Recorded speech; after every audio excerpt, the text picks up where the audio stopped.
Does your oil pressure light look like that? Alright, I'll show you guys how to fix it.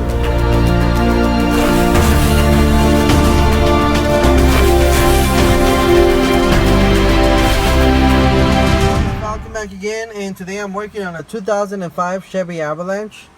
Just like any other Chevy, Silverado, Suburban, Tahoe, pretty much the same thing. This particular Avalanche has a 5.3 liter engine. This procedure will work for the 4.8s, 5.3 and 6.0s, whether it's Avalanche, Silverado, 1500, 2500, Tahoes, Suburban, all of those. So basically we're going to go through the process of removing the oil pressure switch and replacing it. Also, I'm going to show you guys how to tell if the cluster is going bad or you actually have the bad oil pressure switch. Now this is just from my experience, so don't, get all pissed off if you get it wrong or whatever. But basically, to give you a quick rundown, whenever you crank the engine, all your gauges should lower, a couple of millimeters. You'll see them go down, kind of do this, and then they'll pop back up. Whenever they do that, that means that the cluster is working the way it should. You see they all kind of move down. Let's take a look at, you see them move down and then they pop up. Same thing on this one. You'll see it dip below the 0 and then go back to 0. So that tells me that the actual cluster itself is working perfectly. Now let's look at this one, which is the one that customers complain about. You see it does dip below the 0 and then it shoots all the way up to 80. That to me tells me that it's actually a bad oil pressure switch and not a bad cluster. As far as the cluster being bad, I do replace the stepper motors on them too. I plan to make a video in the future as far as how to replacing those, but I just need to get a little tripod, that way I can show you guys the process and everything. But for now, we're gonna replace the oil pressure switch and hopefully help somebody out. This is the engine. Like I said, this is a 5.3. 4.8, 5.3, 6.0, they look exactly the same. The oil pressure switch that we are going to replace is back there. Now, it's a little hard to explain, but you basically are not going to be able to see it. You should be able to feel it with your hand and then get the socket in there to take it off. I'm going to try to get the phone back there to show you guys how it looks when it's actually in there. But it's gonna be a little bit tough. Lighting is gonna be an issue, so I'm gonna do my best on this to help you guys out.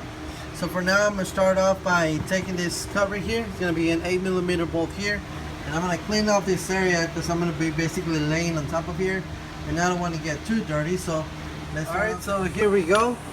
As far as taking off the oil pressure switch, we can use a 27-inch socket, or we can use a 1 1/16 socket. This is how the oil pressure switch looks outside of the vehicle, and it's just going to be on this is the upper intake, and it's going to be sitting behind the upper intake on the lower intake. It sits on the back of the engine. It just bolts on like that, and I have a mirror back there set up, and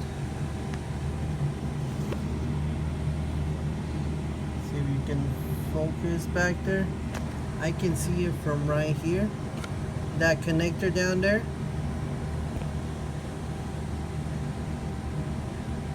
On the back, on the bottom, that's the oil pressure switch. Let me see if I can get this camera a little bit closer.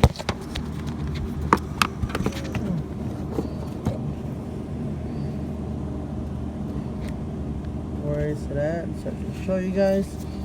Get this out of the way. There it is. That's the oil pressure switch right there. That is it.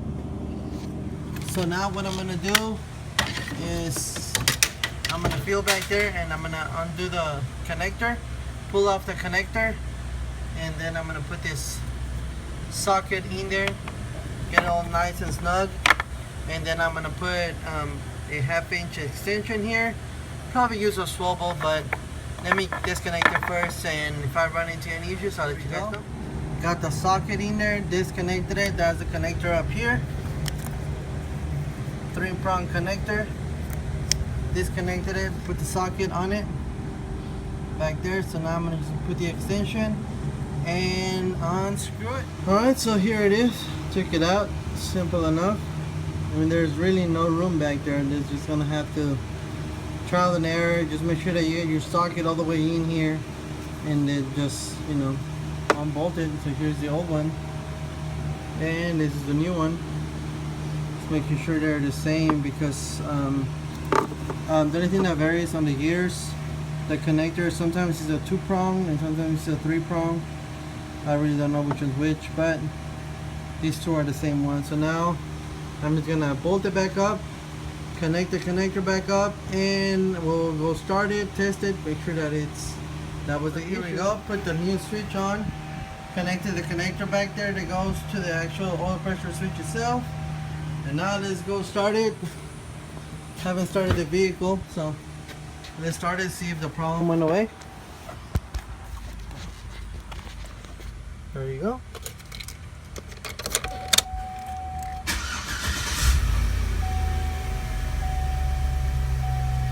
And there it goes.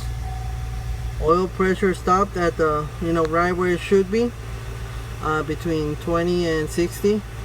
It's not, you know, topped at 80 anymore. So now we have a good switch. So there you go, guys. Hope you guys enjoyed this video, and hope this video helps you out. So don't forget to thumbs up and subscribe, and I'll catch you guys on the next video. Just a quick behind the scenes, guys. Look at my hands. This is how usually when I go home after I work on something like this, because I'm squeezing my hands back there. And you really, sometimes you can't even tell until you go wash your hands. Your hand starts burning up.